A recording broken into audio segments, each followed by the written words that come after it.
ஆசிரியர்களுக்கும் நண்பர்களுக்கும் என் வணக்கம். என் பெயர் ஹேஷ்மிதா கணபதி.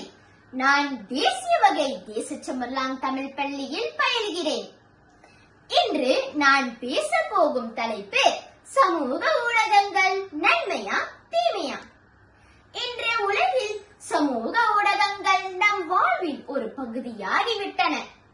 வலையொலி, புலனம், முகநூல் போன்றவை இல்லாமல் நம்மால் ஒரு நாள் கூட இருக்க முடியாத நிலை வந்துவிட்டது.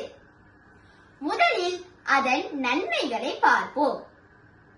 சமூக ஊடகங்கள் மூலம் நாம் உலகில் எந்த மூலையிலும் இருந்தாலும் நண்பர்களுடன் உடனுக்குடன் தொடர்பில் இருக்கலாம். மேலும் கல்வி தொடர்பான தகவல்களை எளிதாக அறிய முடிகிறது. ஒரு மாணவன் வீட்டிலிருந்தே கல்வியை அறியலாம்.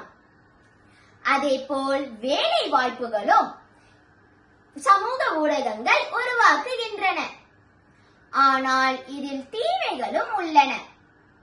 அதிகம் பயன்படுத்தினால் நேரம் வீணடைகிறது. மாணவர்கள் கல்வியில் கவனம் செலுத்துவதில்லை.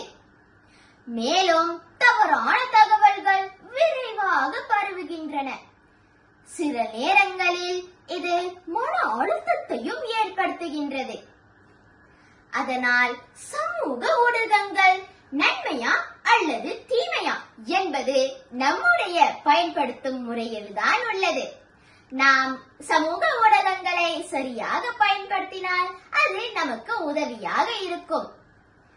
அதை தீமையாக பயன்படுத்தினால் அது நமக்கு தீமையாக மாறும். இறுதியாக நான் சொல்ல விரும்புவது, சமூக ஊடகங்களை நாம் கட்டுப்படுத்த வேண்டும். ஆனால் அது நம்மை கட்டுப்படுத்த கூடாது. நன்றி.